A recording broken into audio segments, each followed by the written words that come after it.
Expecting any more? Haley, are we expecting any more? I believe that some of the rooms were late. I think some people will be filtering in. I think there are still people in the initial sessions.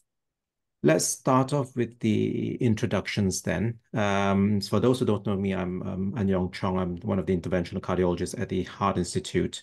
I've got various interests, including CTOs and microvascular disease, as well as intravascular imaging in transplant patients as well. My co-chair is Steve Miner. Steve, do you want to introduce yourself or do you want me to do it?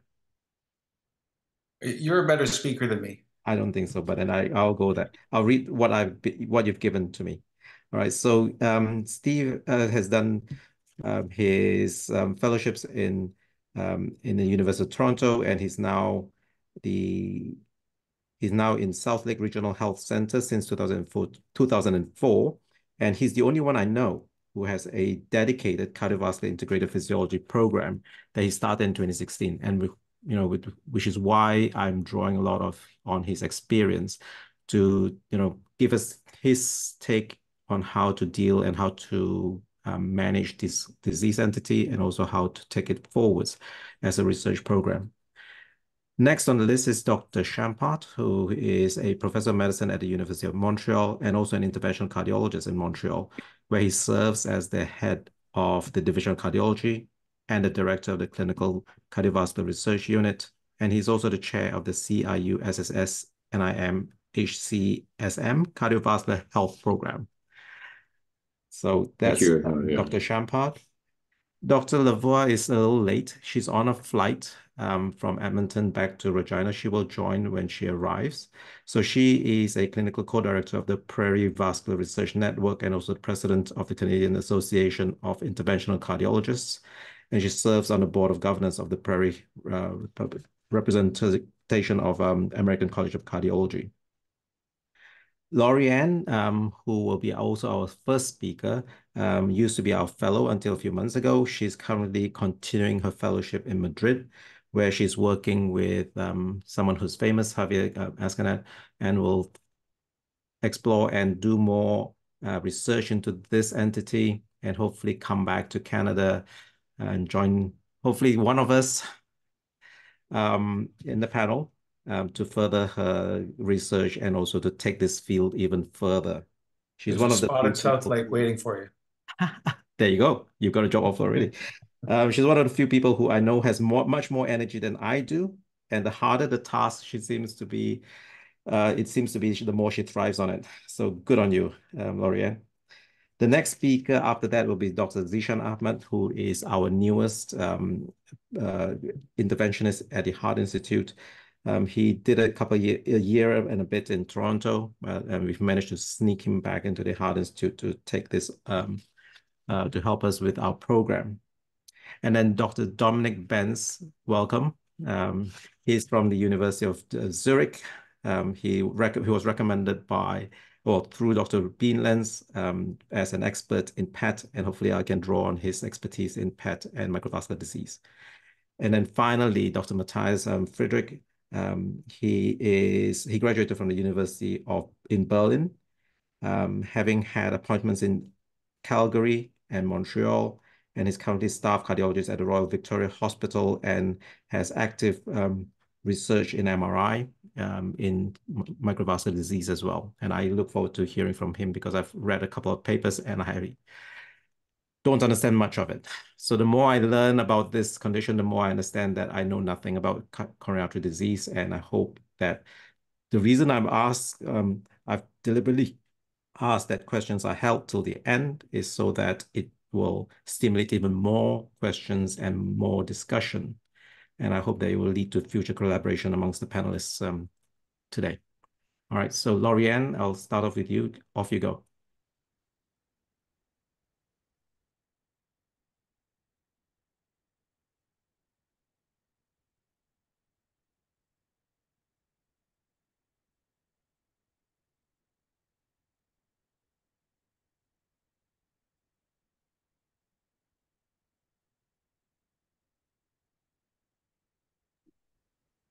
Can you see my screen? Can you hear me? Yep, Okay, we perfect. see your screen and we hear you. So I'm going to talk the truth about coronary microvascular dysfunction and how we should approach it. So we know that angiography has a low yield for establishing the cause of chest pain in patients that have stable angina. From a database of close to 400,000 patients in the US that underwent elective intracoronary angiogram, there was over 45% of patients with a positive non-invasive test that were said to have no obstructive coronary artery disease. And those patients, they will keep on experiencing symptoms. They will have an impaired quality of life. They will have an impaired exercise tolerance. They will have more anxiety, depression symptoms. They will have repeat consults and additional tests. And depending on what their true pathology is, they may have worse outcomes as well. So the first key message that invasive testing is the only way to identify the endotypes of vascular dysfunction. There are two key endotypes, which are structural CMD and vasomotor disorder, which can be epicardial or arterial. And the only way to diagnose the latest is through invasive means. And why we want to have the actual endotypes is because in clinical practice, our aim is to identify the mechanism of vascular dysfunction because they are treatable, they are actionable. So I don't want to go through in details with all the diagnostic criteria of CMD, but one of the key elements is you need to demonstrate that there's an impaired coronary microvascular function. And there are many elements that you can take into account to say that there is an impaired microvascular function. When you do only non-invasive testing, you only have one of those measures, so you don't have the full picture.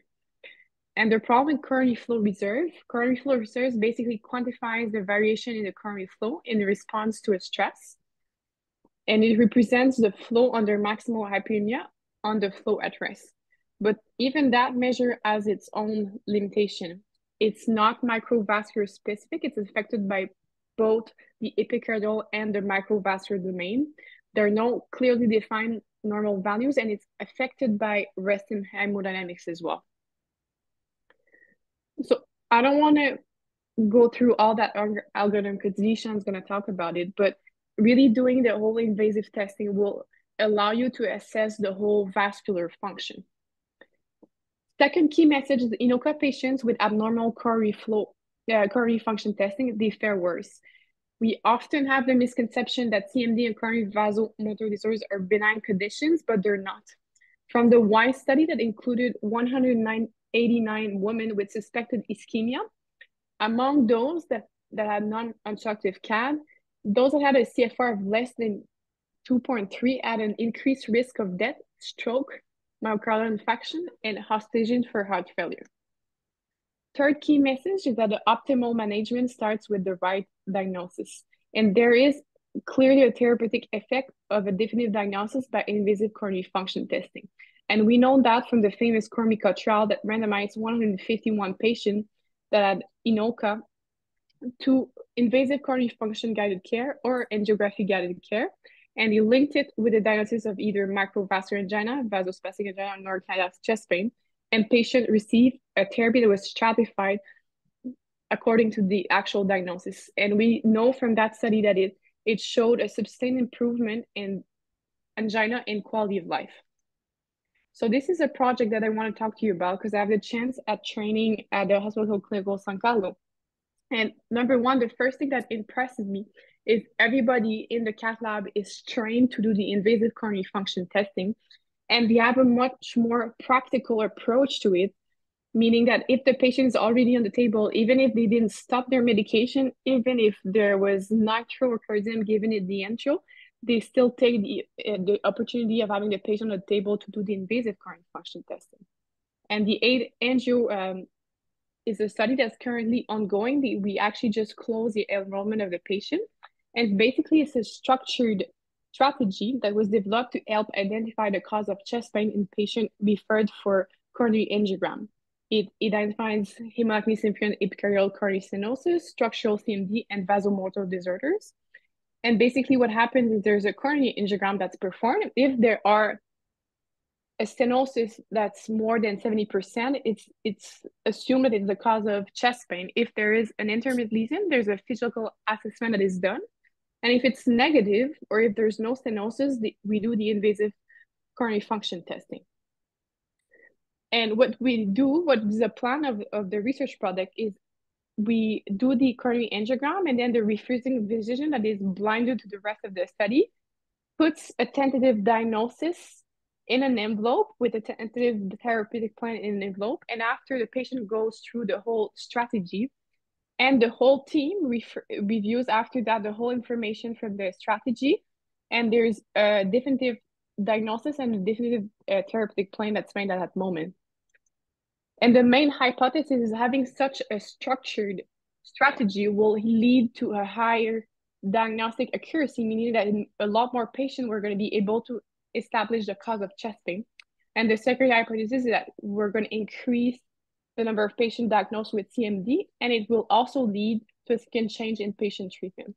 We have around 300 patients enrolled, and the final results will be presented at EuroPCR this year. And this is just a case from a patient that we enrolled in our study. So it's a 70-year-old male with hypertension, dyslipidemia, AF, and a previous PCI to the circumflex for non-STEMI. Presents with exertional chest pain, CCS class 2, that was similar to his previous episodes. His EKG showed AF, an incomplete left bundle branch. On the TTE, there was a normal ejection fraction, no wall motion abnormalities, and no significant valve abnormalities. There was no non-invasive testing that was performed. Patient was included in the study. So of course, we reviewed the results from the previous angiogram where he had a PCI to the circumflex in 2020 that showed a really good result.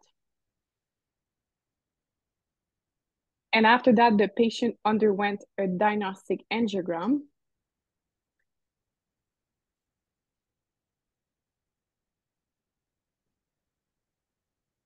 After that, the referring physician reviewed the images, and at this time, the tentative diagnosis was obstructive CAD, and the plan was to do a PCI to the LAD.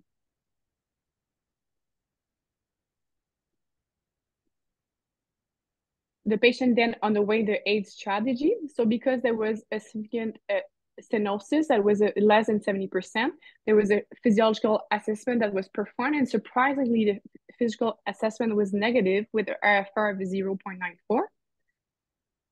So the next step was to perform the vascular function testing.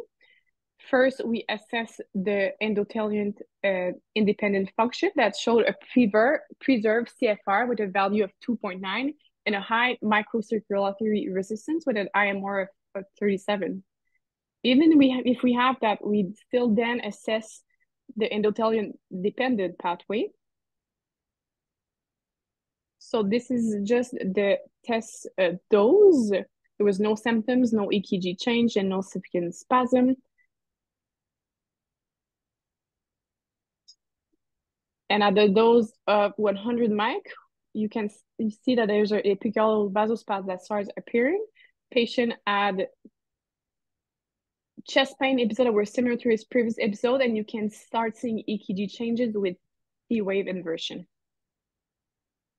We gave nitro after that. 200 mics of nitro, there was a complete resolution of symptoms and EKG changes.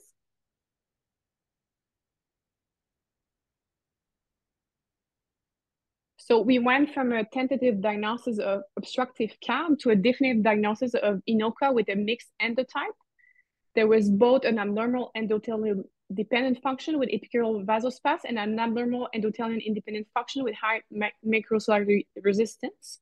And the plan completely changed. The initial plan was a PCI to the LAD, and a definitive plan was control of cardiovascular risk factors, OMT with channel calcium blockers, ACE, and statin. So this case just showed me that if we don't do the proper testing and complete testing, we might have the wrong diagnosis. And there's also more than one thing that can be happening at the same time. So this is just a quick word. We recently started INOCA working group. A lot of people on the panel are part of that group. We're actually running a survey. The first step is running a survey that assesses the state of invasive coronary function testing. We have answers from almost all centers, and I'm going to show you some promising results from that. Second step, we're actually developing a protocol, and the goal is to standardize the way we do the invasive coronary function testing in Canada to facilitate research collaboration. And the next step for us will be to start a national database. So interesting. Currently, there's about 20% of cath lab that perform the invasive coronary function testing. About 40% of centers use Doppler-based technique, and about 60% of centers use thermal dilution-based technique. From the centers that don't do the testing, there's about 54% that have access to another center close by where they can refer the patient. And in most cases, the referral time is more than 3 months. And about non-invasive alternative to diagnosis, only 30% of those that don't have non-invasive, that don't have invasive testing have an alternative. And in that case, most of the time it's stress PET in 60% of cases, and IMR or CMR in about 40% of the cases. So in conclusion, structural CMD and vasomotor disorder are not benign conditions. The right treatment starts with the right diagnosis.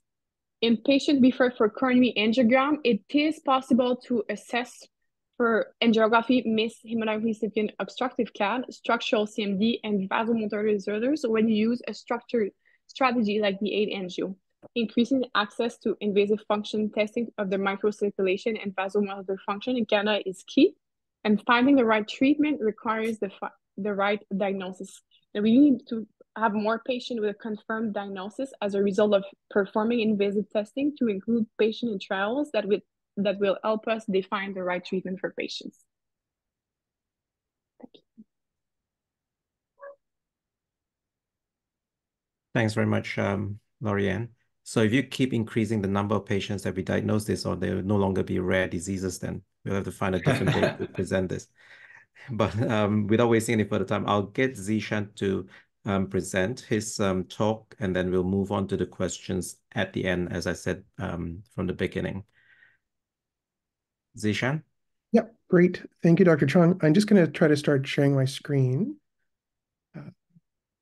I can't seem to share just quite yet, unless, Laurie-Anne, would you mind stopping share and I can share mine? Thank you. Sorry about that, yeah. Oh, not at all. Thank you so much. Let me just find the appropriate screen.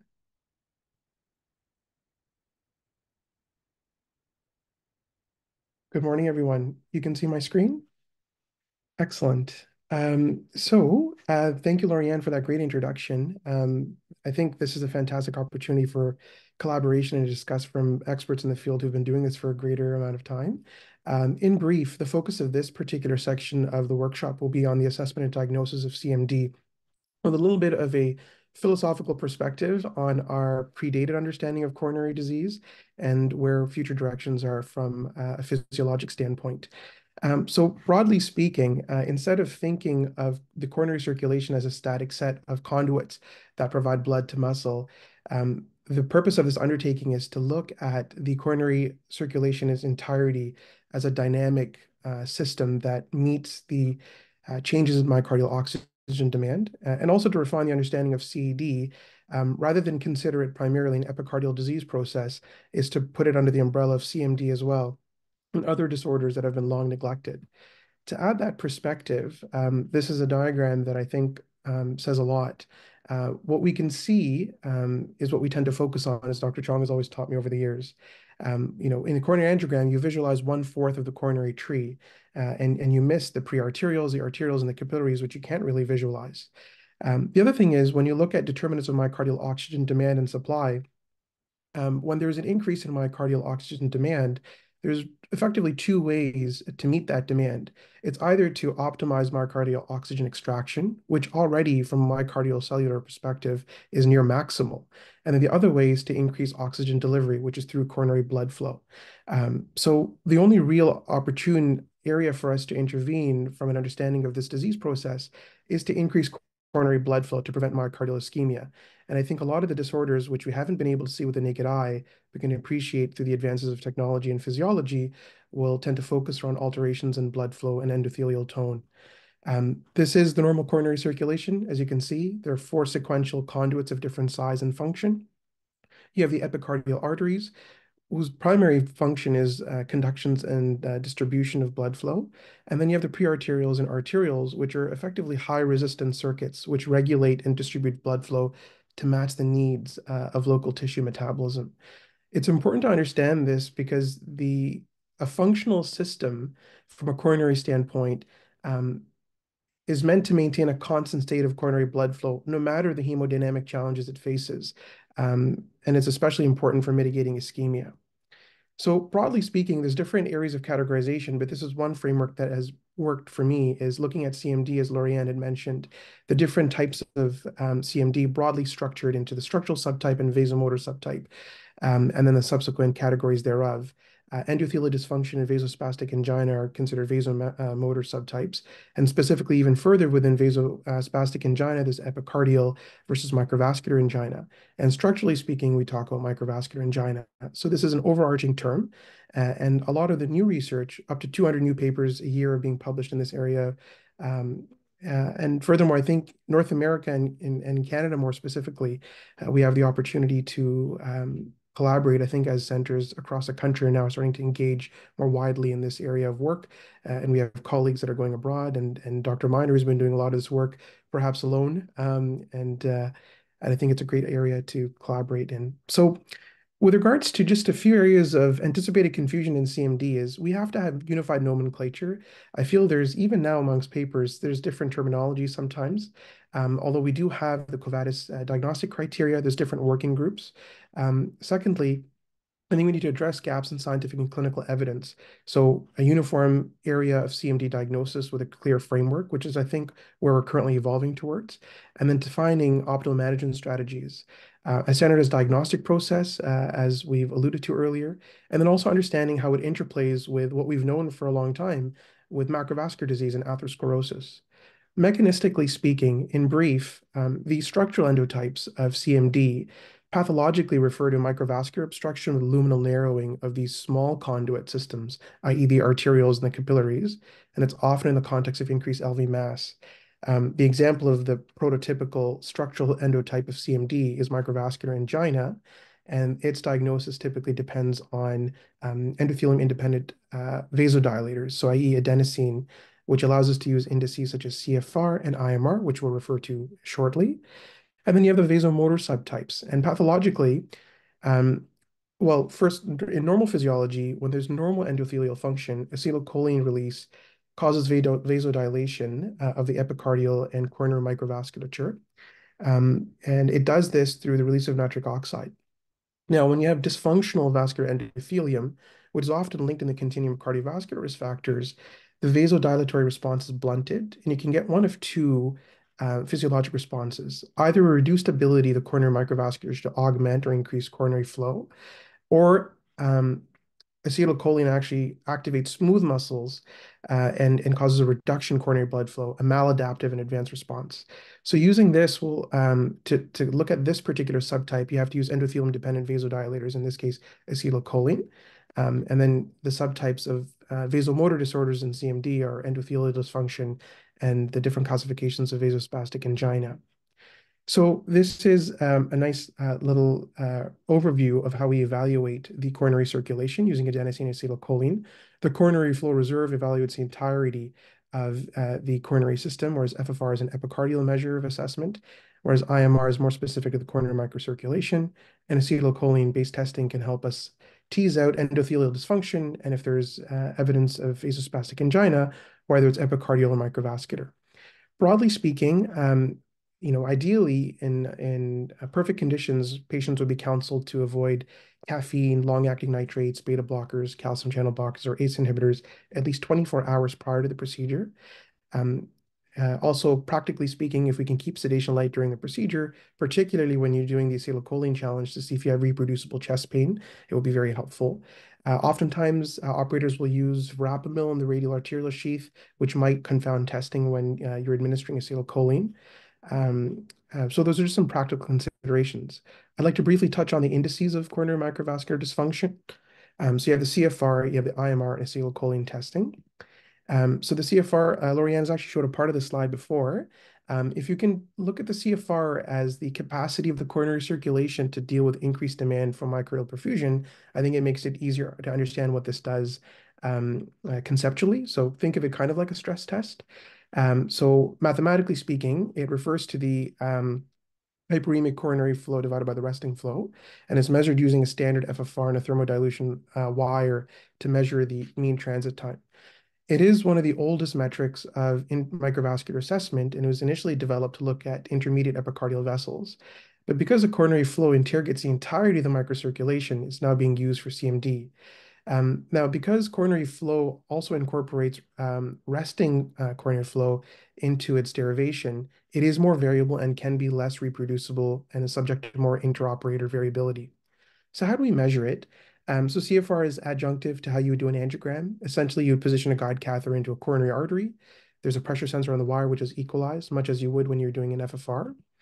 You advance it into distal 1/3 of the vessel. You attach a 3-way stopcock with a 3 cc syringe to a manifold, and you flush the guide catheter with saline, and then you pause to allow the coronary flow to return to normal. You're able to then calculate, after a 3 cc room temperature saline injection is administered, the rest transit time. And then you're able to induce hyperemia with adenosine, and then do at least 3 injections to look for variations. And then you can calculate a hyperemic transit time.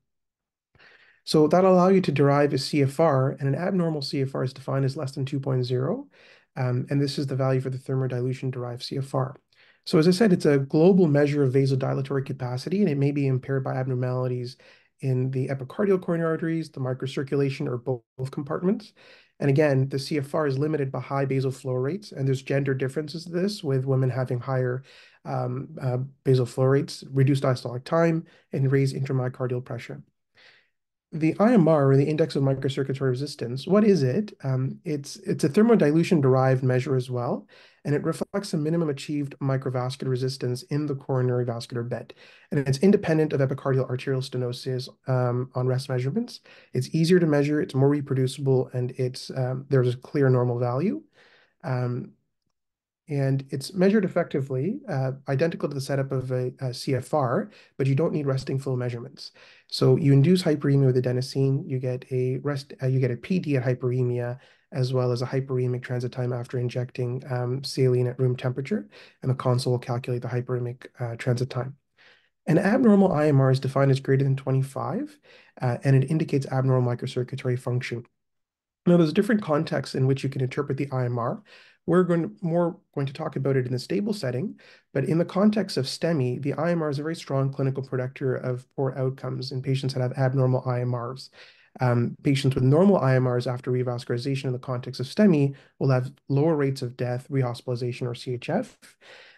Patients that have both an elevated IMR and reduced CFR have worse outcomes. And in cardiac transplant recipients, the IMR is also an independent predictor of mortality at 1 year. Now, so when you do your adenosine-mediated testing with a CFR and IMR, this allows you to generate a 2x2 matrix, and you can define these different subtypes within CMD, and more specifically, looking at microvascular angina into 4 groups. So group 1 is what we're hoping to identify, is where they have an abnormal CFR and they have an abnormal IMR. This group is closely associated with cardiovascular risk factors and can represent subclinical atherosclerosis that may not be angiographically evident on microvascular assessment or the angiography. And there's an increased risk of cardiac events in this particular group. Group 2 is what I kind of alluded to a bit earlier, was where you have a normal IMR, but abnormal coronary flow reserve. And this particular subtype is classified by increased basal coronary blood flow, meaning shorter transit time, and normal hyperemic flow with adenosine.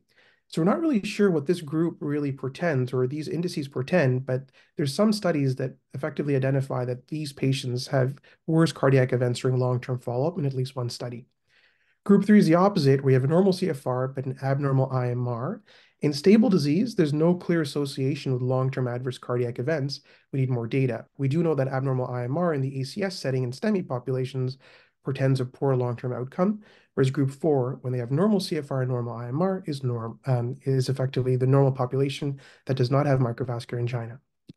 Now, then moving forward to acetylcholine challenge and the utility, and I think this is where we're going to be relying on Dr. Miner for his expertise, as I think many centers have had great difficulty in administering this particular type of protocol. Broadly speaking, acetylcholine works on muscarinic receptors in the endothelium and on vascular smooth muscle. So in healthy arteries, acetylcholine induces endothelium-dependent dilatation by releasing nitric oxide. And this overwhelms the acetylcholine-mediated, smooth muscle-mediated vasoconstriction, whereas in arteries with endothelial dysfunction, you have impaired release of nitric oxide. So the smooth muscle effect is more predominant, and you effectively get vasoconstriction. So the testing is done akin to as you would an angiogram. You have a guide catheter situated in the left main. Typically, all this testing is usually done in the LED, but can also be done in the RCA. Some protocols advocate for a microcatheter placement selectively in the LED, and that's partly done to avoid concomitant risk of left main or circumflex spasm. And effectively what happens is after delivering the wire into the distal 1/3 of the coronary, positioning your microcatheter, you incrementally increases the doses of acetylcholine after each infusion, and then do a clinical ECG and angiographic assessment to look for changes from a clinical standpoint, and angiographically to look for changes in coronary diameter, ideally through QCA. For endothelial dysfunction, there's a couple of different measures. The ECFR is defined as a precise measure, where you would essentially look at the resting coronary flow and then do a hyperemic flow. An abnormal ECFR is less than 1.5 and can indicate endothelial dysfunction. Angiographically, the definition is a little bit more broad. If you see any amount of change in epicardial diameter, i.e. vasoconstriction, that's greater than 0% but less than 90% after acetylcholine administration, may imply endothelial dysfunction. The definition for endothelial dysfunction, you can also use a coronary Doppler to assess coronary blood flow, is after administration of acetylcholine, if there's a lack of increase in coronary blood flow by more than 50%, it typically indicates endothelial dependent microvasculature. I think one of the important areas of focus perhaps in the future would be endothelin-1 receptor antagonists that could tackle this type of subset of patients. Now, the utility of looking at epicardial vasospastic angina is again with the pressure wire in the distal 1/3 of the coronary. You run incrementally higher doses of acetylcholine to a max of 100 micrograms, and then you assess patient ECG and hemodynamics. And positivity is defined as usual chest pain, greater than 1 millimeter of deviation, and greater than 90% of vasoconstriction. That's for epicardial vasospastic angina, whereas microvascular spasm is another possible diagnosis, but is effectively defined as ischemic ECG changes and chest pain in the absence of any visible epicardial vasoconstriction. So this is for the Covetis diagnostic criteria, whereas microvascular angina will be looked at with an IMR that's abnormally elevated over 25 and a CFR by thermodilution of less than 2. And vasospastic angina, which we've discussed, is greater than 90% vasoconstriction of epicardial coronary, chest pain, and ST segment deviation. And then endothelial dysfunction, which refers to impaired vasodilation. Now, the proposed workflow for CMD assessment, this is from Colin Berry's group, is to effectively, I do this all the time now, is when I do angiography, I always measure an LV-EDP. A lot of these patients I find do have concomitant underlying diastolic dysfunction or elevated filling pressures. And then you do your coronary vascular function testing with the adenosine. You're able to get your resting PDPA, your RFR, and your resting flow. And then you get your FFR and your hyperemic flows, which allows you to calculate a CFR and IMR. Acetylcholine preparation is then performed. There's different protocols. And then at incrementally increasing doses of acetylcholine concentration, you look to see if you've reproduced chest pain, ST segment deviation, or vasoconstriction. Now, I would like to show you this from a recent Microvascular Network paper from the group in North America, which they've defined this as the CATH CMD algorithm, not too different from the Covetis protocol that has been published. There is one notable thing with regards to acetylcholine provocative testing. The Microvascular Network advocates starting the testing at 20 micrograms of acetylcholine and then going to a maximum dose of 100 micrograms, unless you've already seen spasm at a lower dose. Now, again, this testing is primarily in the LAD, but if you do happen to do it in the RCA, half of the maximal dosing is suggested, so a max of 50 micrograms of acetylcholine, given the high arrhythmic risk in the RCA. Now, in male patients in whom there is a high clinical suspicion for vasospastic angina, but you're not able to bring that out at 100 micrograms, some advocate that you can try 200 micrograms. One last index that I like to discuss, which is not available in North America, is the Rayflow catheter. So as we've talked about, the CFR and IMR are standard methods of assessing for CMD, but they do have some shortcomings. So with CFR, there's large inter-observer variability and a tendency to overestimate the coronary flow. Furthermore, it's sometimes challenging to be able to do adenosine testing in patients with severe asthma or severe COPD.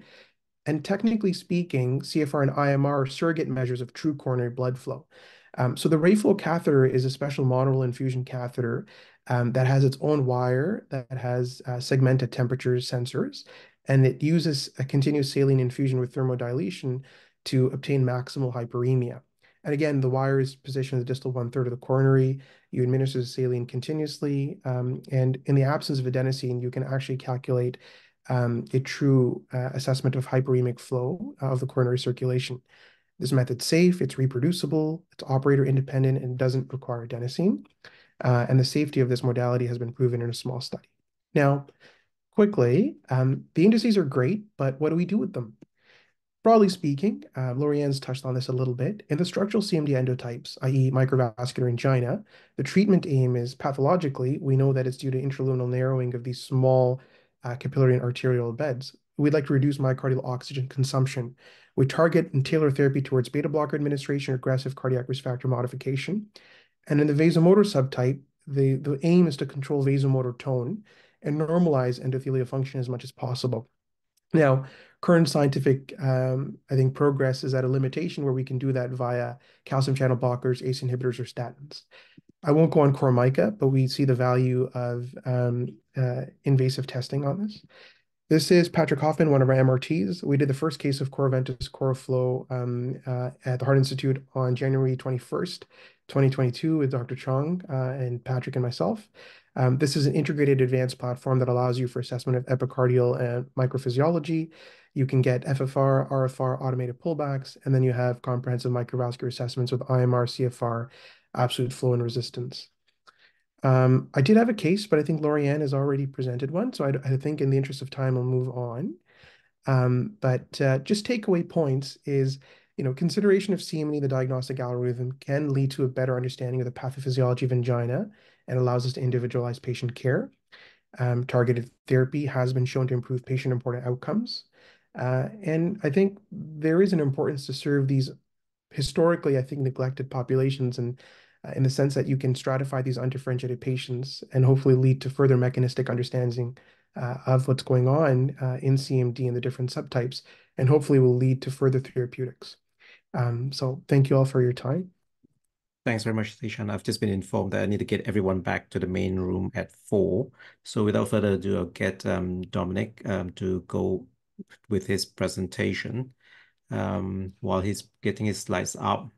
I suppose we have not truly defined the entity that we're treating. Until we do that, treatments will be elusive. So Dominik, I'll let you take it away. Great. So can you see my screen? Yep. Okay. So thanks very much for the invitation to speak at this outstanding conference. My goal over the next 20 minutes is to show you what PET can and what it can tell about microvascular dysfunction.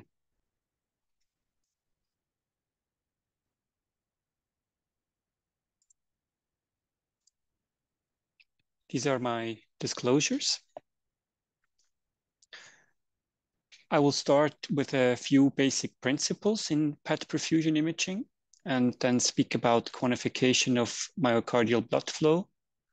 I will give a short detour to the mechanisms of myocardial ischemia, and then I will focus on microvascular dysfunction in PET. So this graph summarizes the workflow on how to acquire PET images quite nicely. It starts with radionuclide production in a cyclotron or a generator, and then radiopharmacy can visualize a metabolic process within the body. And after quality control, the tracer is injected and the patient is scanned.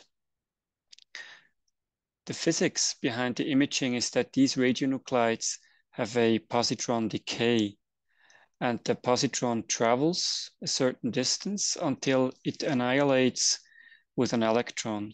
And this annihilation causes two gamma X-rays to travel in 180 degrees opposite direction.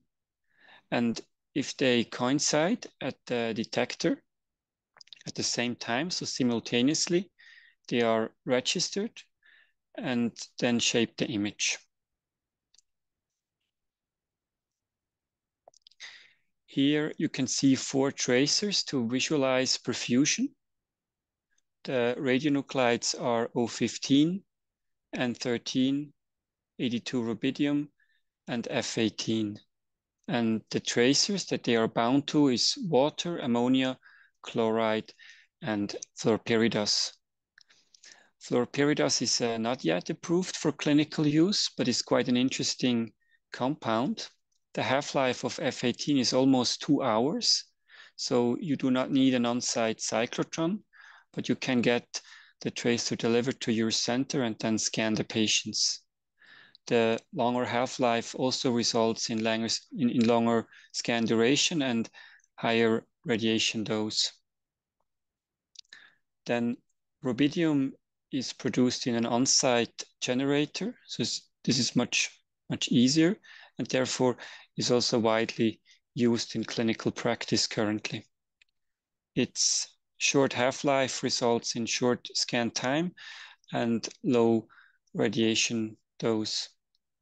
One disadvantage is the long positron range, which results in worse image resolution, and another important disadvantage is the lower extraction fraction from the blood. So when myocardial blood flow gets higher, then less tracer is extracted from the blood into the myocytes, and this has implications for the sensitivity of the test. And then ammonia is quite attractive with an excellent extraction rate and a short positron range, but the short half-life needs an on-site cyclotron. And here I have listed the different stressors that can be used. And this has important implications on the assessment of microvascular dysfunction. So the most commonly used stressors in PET are vasodilators like adenosine or regadenoson, and they're very user and patient friendly. Then sometimes dobutamine is used to assess the hemodynamic relevance of coronary anomalies. And a very interesting stressor is called pressure test. So here the immersion of a hand or foot into ice water causes sympathetic stimulation for endothelium-dependent vasodilation. And this is ideal for the assessment of vasospastic angina, but the setup is quite challenging and it's therefore limited to research settings. And then exercise stress on a treadmill or a bicycle can also be used, but this is only feasible with ammonia because the half-life of rubidium is too short. So patients exercise next to the scanner, and we can also, so the quantification of myocardial blood flow is also not possible. Then this is the sequence for PET acquisition. The patient is prepared, adenosine is started, we inject the tracer after 3 minutes, and then the dynamic acquisition is performed first, and then the static acquisition. And afterwards, the rest acquisition is repeated. So the same 2 acquisitions. So in the dynamic images, we measure the radioactivity over time, and you can see the radioactivity on the y-axis and time on the x-axis. And the red curve is the radioactivity in the left ventricle over time. And the colored curves is the activity in the myocardium. And based on these curves and with some mathematical modeling, the myocardial blood flow can be quantified in absolute terms. And then in the second part, we perform the static images, or the static images are acquired. And here we can evaluate the relative perfusion. So in the case that I'm showing you here, the relative perfusion is normal. But if there would be a focal lesion in the LAD, then there is reduced uptake over the anterior wall at stress, but not at rest. And that way we can identify an ischemia. So for your better understanding, I brought along a case, and this 58-year-old female outpatient was obese, had dyslipidemia and diabetes, and she initially presented with quite acutely with an atypical chest pain. Her ejection fraction was 58%, and she had an anterior hypokinesia in echo. Cath was performed, but showed no stenosis. Then the patient was referred for CMR, which took place about 1 month later. And at that time, ejection fraction has already normalized and there was no LGE, so no signs of scar. Because the intermittent chest pain persisted, she underwent a PET perfusion scan about 6 months later. And here she had no ischemia or scar, and CFR was 4.1, and there were no coronary calcifications on the CT scan. So here you can see the relative perfusion during adenosine stress, which was normal, and also during rest, which was normal as well. And then here the hyperemic blood flow was between 2.4 and 2.6, so normal in all vascular territories, and was low normal at rest. And these resulted in pretty normal CFR between 4.2 and 3.8.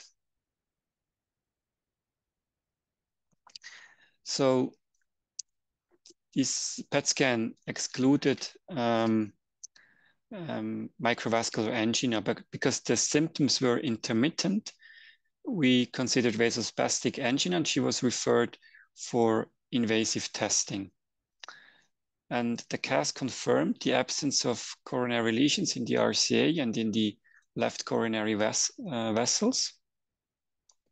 And here you can see the measurements. So the FFR was normal, CFR was 4.6. This agreed pretty well with the CFR from PET, and IMR was also normal at 14. And then during acetylcholine testing, there was an epicardial spasm, and the patient also had typical angina and ECG changes. So she suffered from vasospastic angina and was accordingly treated with calcium antagonist. So this case illustrates well that we can accurately measure CFR with PET, and that the measurements agree well with invasive CFR. And this has been confirmed recently in this study, which demonstrated a strong correlation of 0.8 between CFR from PET and CFR from invasive Doppler velocity flow. So what are normal values for myocardial blood flow and CFR in PET? Well, rest flow is around 0.8, stress flow around 2.9, and CFR around 3.6 in healthy volunteers. But when cardiovascular risk factors or even coronary artery disease is present, then hyperemic stress flow and also CFR decreases. And similarly in cardiomyopathies, stress flow and CFR is reduced. So how can we explain the reduction of myocardial blood flow in these patients? And I know that many of you are familiar with these concepts, but I think it's very important to highlight these different mechanisms of myocardial ischemia to better understand and also interpret our PET findings. First, the atherosclerotic disease in epicardial vessels leads to a reduction in CFR, which can cause ischemia. And this study related coronary stenosis and high-risk plaque features in coronary CT to impaired myocardial blood flow in PET. And not surprisingly, high-grade lesions were strong predictors of impaired myocardial blood flow. But interestingly, some high-risk plaque features like positive remodeling or the non-calcified plaque volume contributed as well. And in the presence of these plaque features, one might argue for endothelial dysfunction and a reduction of endothelium-dependent vasodilation. So in summary, myocardial blood flow might not only be impaired due to hemodynamically significant focal disease, but also due to diffuse atherosclerotic plaques. And then as previously discussed, another mechanism is vasospastic disease.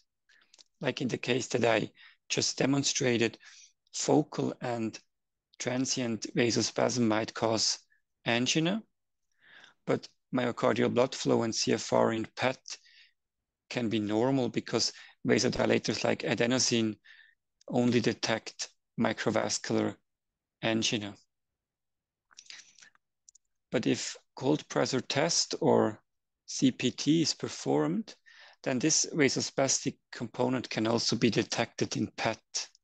And this study included 25 patients with vasospastic angina who all underwent perfusion PET at rest after nitroglycerin and during CPT. And you can see that during CPT, the myocardial blood flow is significantly reduced. And then the third mechanism of myocardial ischemia is microvascular dysfunction, which impairs coronary physiology and myocardial blood flow and contributes to myocardial ischemia in coronary artery disease, but also cardiomyopathies. A recent expert consensus statement has summarized the evidence for PET in microvascular dysfunction.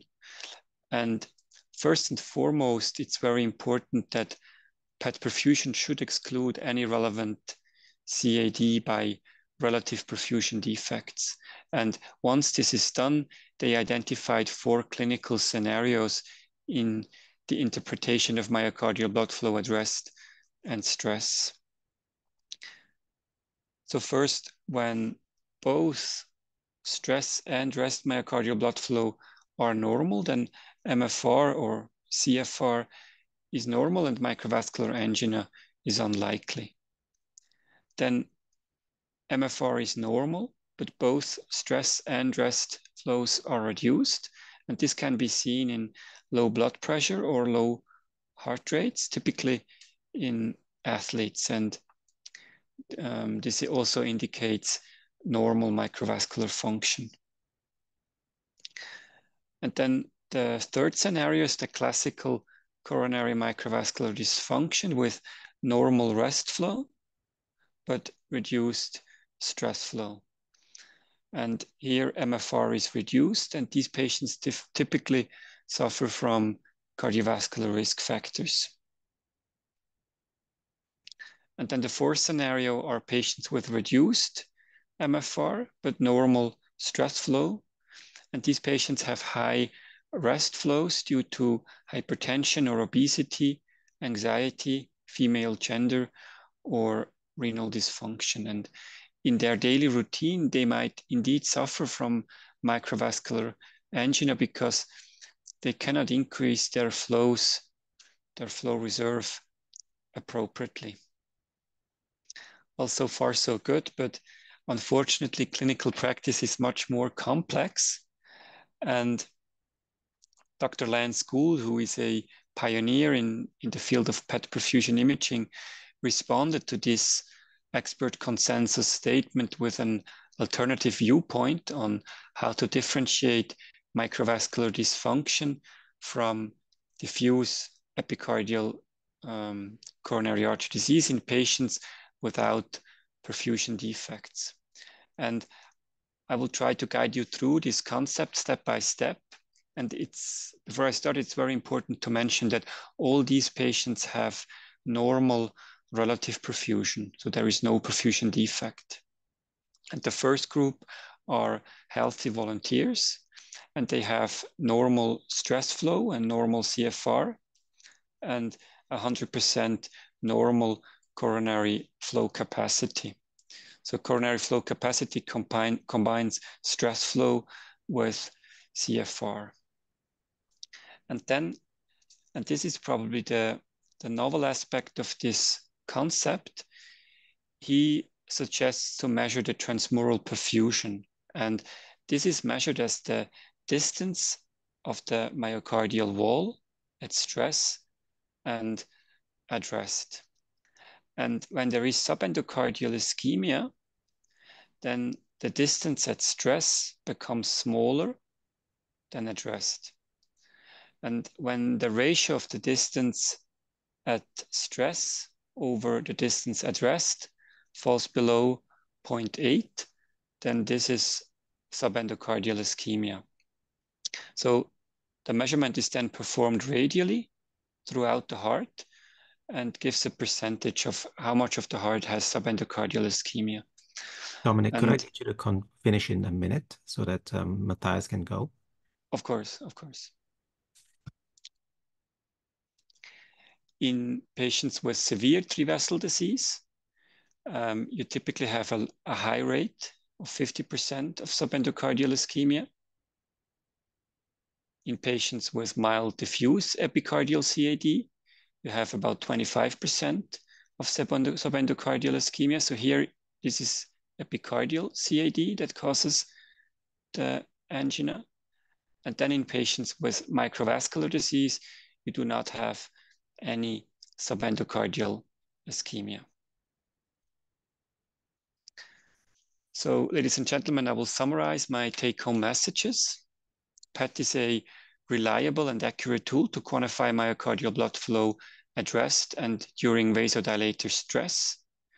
It can identify patients with microvascular angina, but the identification of vasospastic angina demands cold pressor test, which is not routinely available. And evolving PET methods can differentiate angina from diffuse CAD and from microvascular dysfunction by quantifying the subendocardial ischemia. And with that, I would like to thank you for your attention, and I look forward to our discussion. Thank you very much, Dominik. While Matthias is getting ready with his slides. So it sounds like, I don't know whether anyone would challenge me then, that if the PET is completely normal, all you're left with is vasospastic angina. Hold that thought. Matthias, are you ready? Yes, I'm ready. You let me know when. Go. Okay. So thank you very much for the invitation. In the interest of time, I will try to make this as concise as possible. So I will talk about the MRI of microvascular disease. So I will not spend too much time on other techniques. They have been sufficiently well described, and I enjoyed the meeting. Some here are my disclosures. I'm involved in software development for MR image evaluation and have research agreements. So when we talk about diagnostic approaches to coronary vascular dysfunction, especially on the microvascular level, we have to keep in mind that we deal with the whole, with the entire spectrum of the calibers. And each part of the vessel has a certain way of controlling. While the epicardial arteries are mainly controlled by just the flow, the capillaries are controlled mainly by let's say, metabolic factors that may be very local. So we have to talk about structure, which refers to, just plaques, stenosis, etc. More diffuse abnormalities such as thickening of the intima and fibrosis. And then in the capillaries, we deal with another phenomenon because not only the capillary density itself can be reduced, but also the diameter can be reduced, for example, by edema. And I'll come back to that later. And then we have, of course, the functional aspects, which can be roughly divided into impaired vasodilation and increased vasoconstriction. And of course, there are lots of factors that can cause that. And that's why diagnostic approach has to be sort of keep in mind all these different aspects.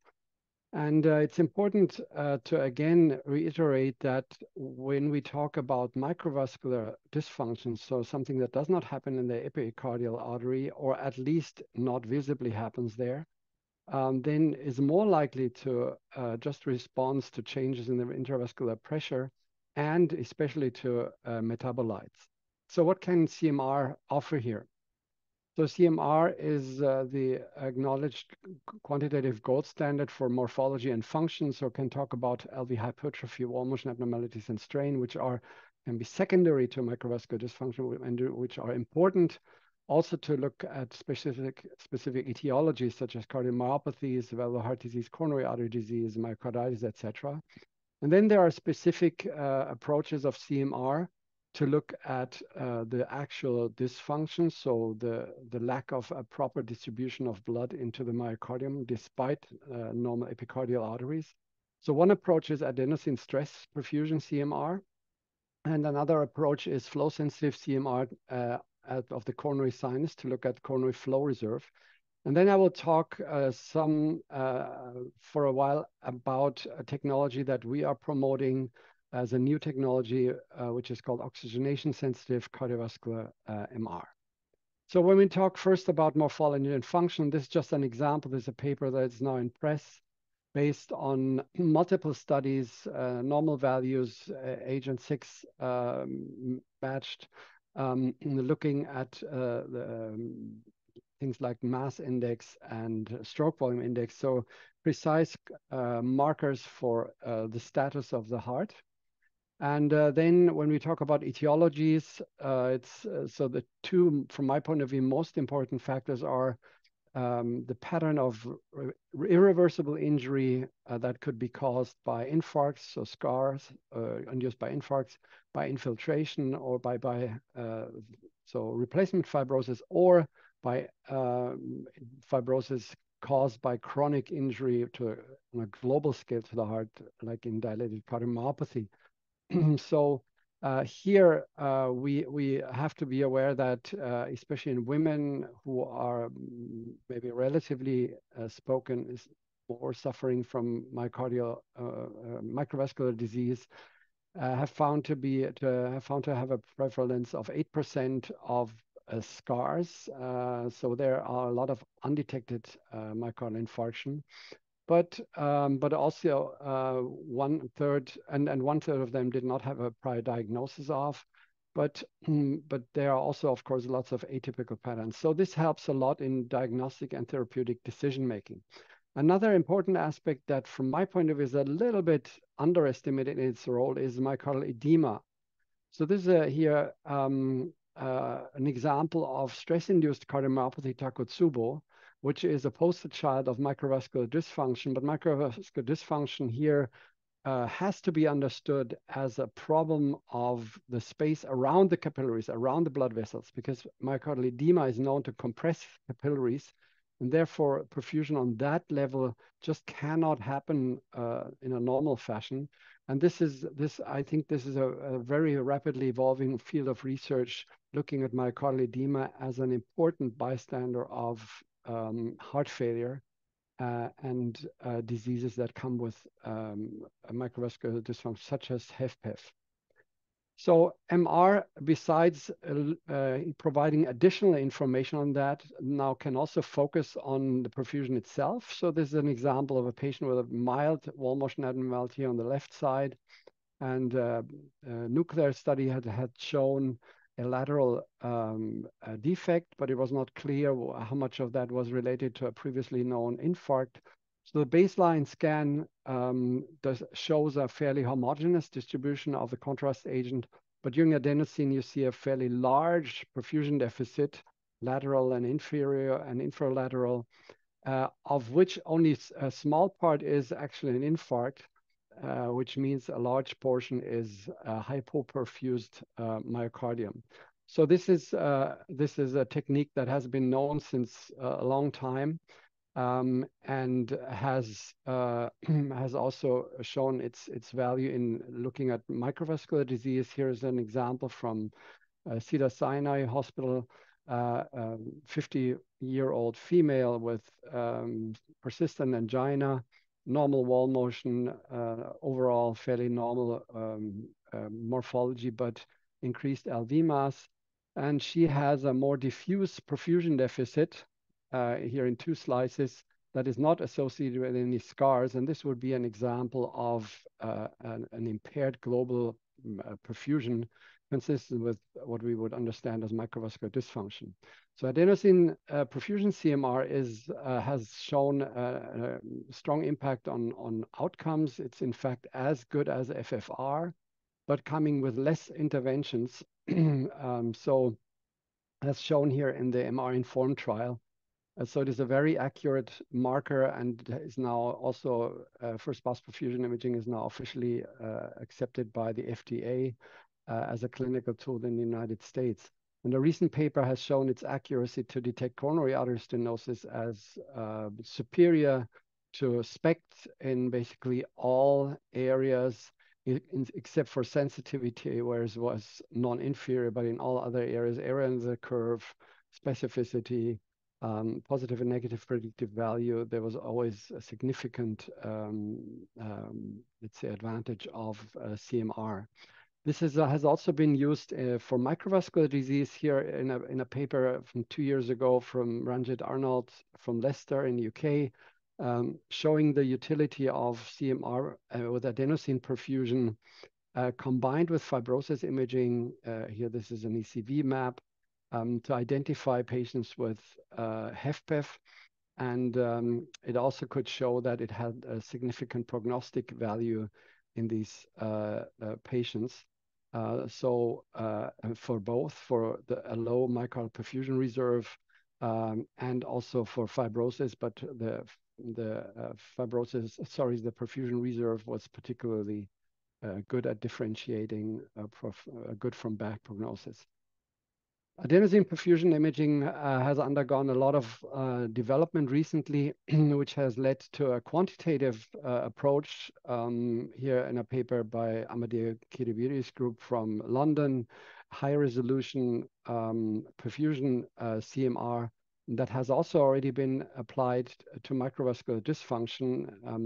And here, as you can see in this paper, it's let's say similar to what PET and SPECT are trying to do, just with a much higher spatial resolution, and also, as you can see here, with a high diagnostic accuracy. So the myocardial perfusion reserve of the endocardial layer had the highest area under the curve with 0.9, followed by the MPR in general, so not just endocardial, which is very similar. So a good diagnostic accuracy of quantitative perfusion CMR, and these evaluations are now largely automated, so it's also not subject to just visual analysis anymore. But CMR can do more. Has already been used since many years. This is just one of the recent papers showing that CMR can be used to analyze the flow in the coronary sinus across the cardiac cycle. And here you can see at rest and during stress how this flow changes. And using this technique, it was possible to predict the prognosis of patients with microvascular dysfunction, especially when combined with ischemia analysis. So you can, when you have a evidence for ischemia and have an impaired coronary flow reserve, then the event rate is basically 4 times higher than if you have none of these or the others in between. So using perfusion imaging, this is the protocol that currently is used by several sites. Among them, the study that is currently going on, the core CMR study, where you have functional images, then followed by tissue characterization part 1, then perfusion imaging and tissue characterization part 2. So this all in all is a protocol of 60 minutes and gives you a lot of information on the vascular function, on the function overall, and also on the status of the tissue. So this is a very comprehensive offer. Now, the last thing I want to mention here is oxygenation sensitive MR. So in brief, the signal intensity in images that are acquired with a so-called MRI sequence that is sensitive to the oxygenation of hemoglobin, the signal intensity drops basically with deoxygenation. So the less oxygen you have, the darker your signal. And many years ago, we have done some early studies comparing it with SPECT and could find and found out that that indeed, in some cases visibly, but always detectable by signal intensity analysis, with adenosine, you can induce a coronary steal effect that is then visible. And also using adenosine, this is a study by Judy Liu, who was in Montreal, but at that time it was me in Calgary. So here she could show that the signal intensity change of these images with adenosine could predict the segments that are exposed to an abnormal fractional flow reserve and could actually perfectly separate one from the other. So you give adenosine, your signal intensity should increase because you have more blood supply without increasing the oxygen demand. And you could verify and the lack of a proper response by a lack of this increase in patients with a significant coronary arteries disease.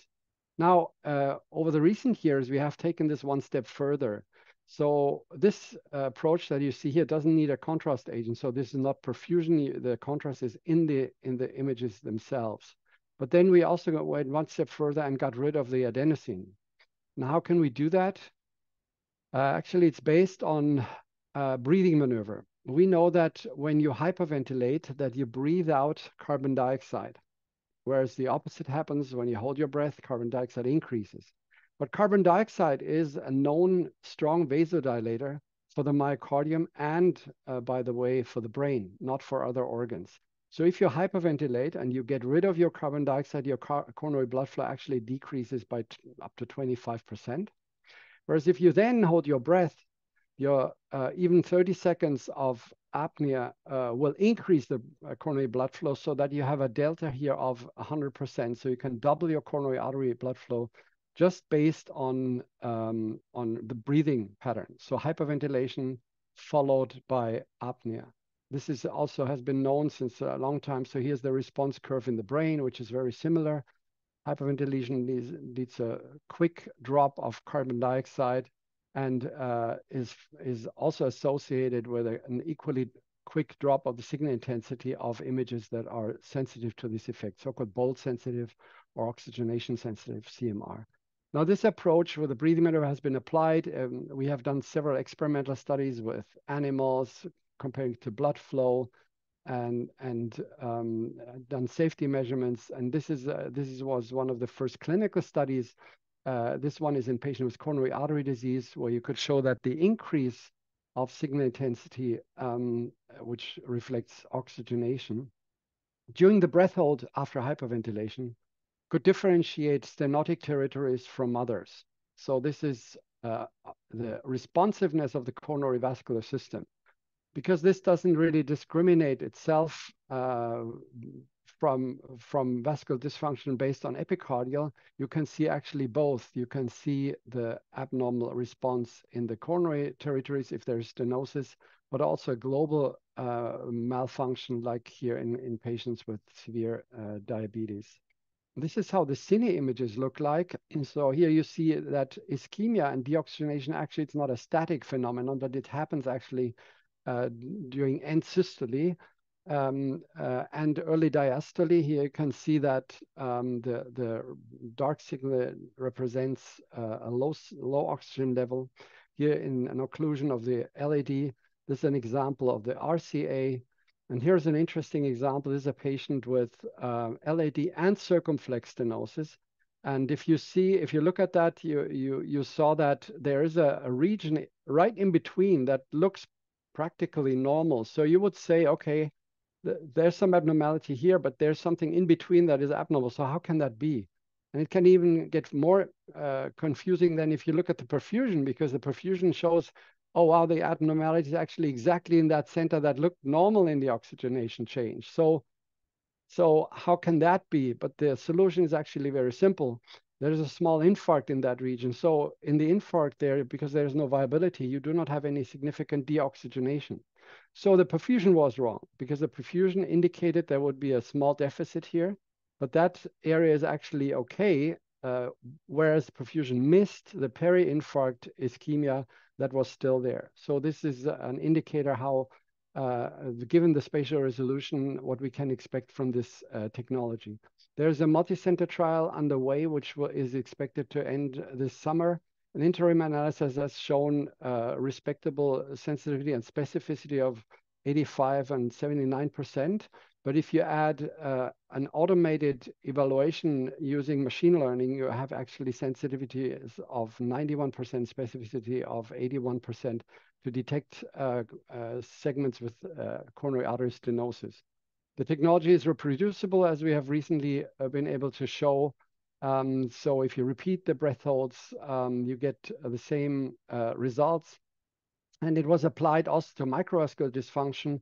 There's also data from Bern from Switzerland, where Katie Fisher could show that oxygenation abnormalities were among the top abnormalities in patients with HFpEF related to septal wall thickness, and therefore, given the comprehensive exam of a CMR combined with anatomy and function and tissue characterization, this technique, adding only a few minutes, would be very powerful. Here in Montreal, we have looked at microvascular dysfunction in the heart and the brain in patients with heart failure. And we could show and recently published that these two correlate. So myocardial dysfunction as assessed by breathing enhanced oxygenation sensitive CMR, they correlate, and in the brain that is correlated with actually with cognitive function. So we could, by this technology, show that the link between heart failure, vascular dysfunction, and cognitive dysfunction. And here, data from Christ Church Hospital in Cincinnati in the United States, in females with pregnancy-related hypertension, there was also a significant difference. So also another example of coronary vascular dysfunction, which would be otherwise probably difficult to verify. This is the current protocol. So there is a short baseline scout of 10 seconds, then an episode of 1 minute of hyperventilation, and then 1 minute of scanning, permanent scanning, and then there is a full disclosure. I'm involved in the company that develops the technology for an automated evaluation here. And then within 1 minute, you get then hundreds of images that are then automatically analyzed and show then the coronary vascular response. So the takeaways, I hope I could support, are CMR allows for assessing the microvascular vasodilator capacity using perfusion and CFR measurements. CMR is safe and comprehensive, providing significant additional information for clinical decision-making, and breathing enhanced oxygenation sensitive MR appears as a new technology. It appears very suitable for non-invasively assessed coronary vascular function that covers both levels, the macro and the microvascular level. And with that, I want to thank you very much for your attention. So as I predicted, there'll be more questions than answers from today's session. Steve is going to use his privilege as my co-chair, and he will start off with the questions.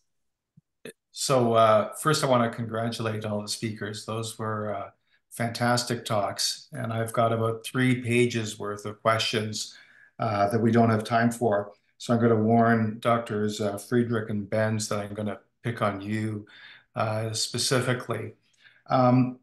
Just in general, my sense as we move through this is that the knowledge gap between our diagnostic criteria and the underlying mechanisms is quite large. And so we have all of these criteria, but we're quite a ways away from understanding the pathologic mechanisms.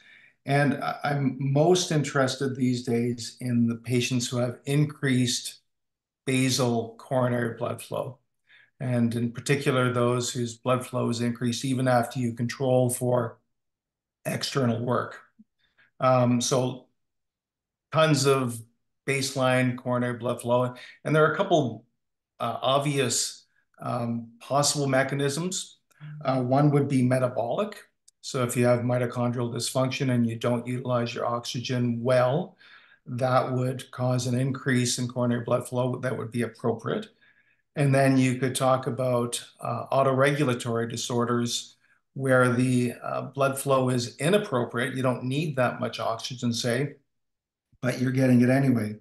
So Dr. Benz and Dr. Friedrich, Dr. Benz, with your PET scanners, how good are you at determining metabolic dysfunction? So looking at your glucose uptake versus free fatty acid uptake, et cetera.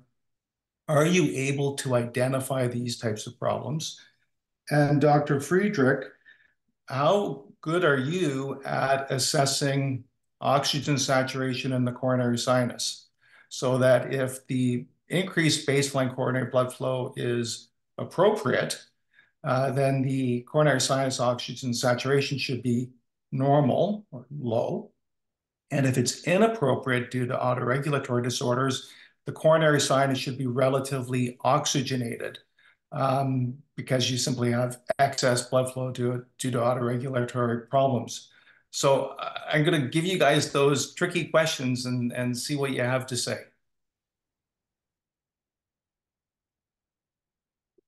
So I don't know who was supposed to start. You go, Matthias. We've got 3 minutes.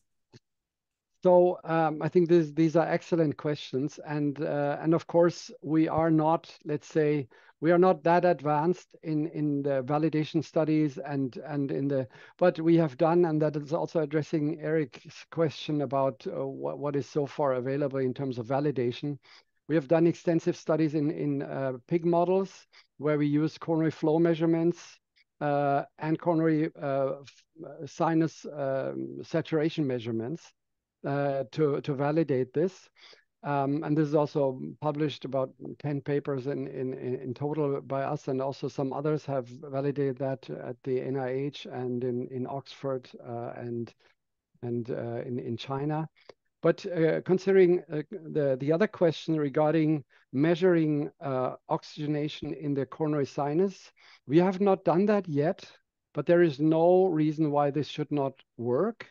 There is so it's, of course, it's not always that easy, whatever we do.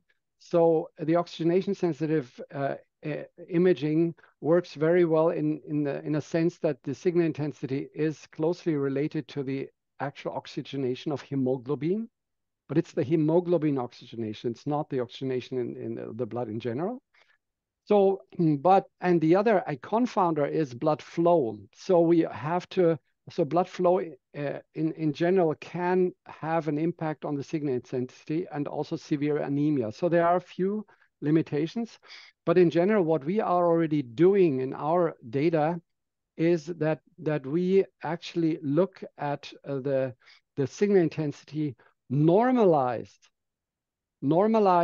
to the signal intensity in the myocardium. Sorry, in the left ventricle. So we use the left ventricular blood oxygenation as a kind of an internal reference. And what we are seeing there is quite interesting. So here I share a screen here. So this is from 2 papers. So on the left side is from Berlin, where you see during systole you have actually an increase, and you see the same increase in our data. So this is basically what happens to the oxygenation in the myocardium, which is extremely interesting because it does not follow a kinetic that you would expect, because it gets actually higher during systole.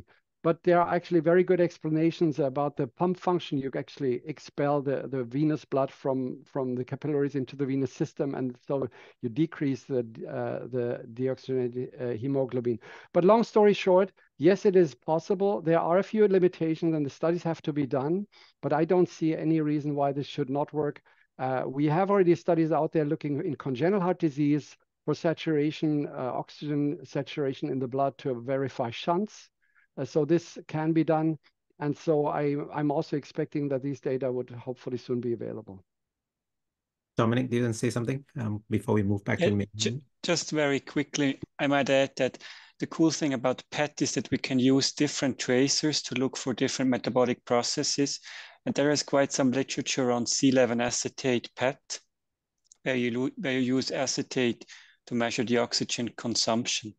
And through that, you can assess all sort of things, but in particular, you can also assess the mitochondrial function and myocardial efficiency. Eric, do you have a question? No. Okay.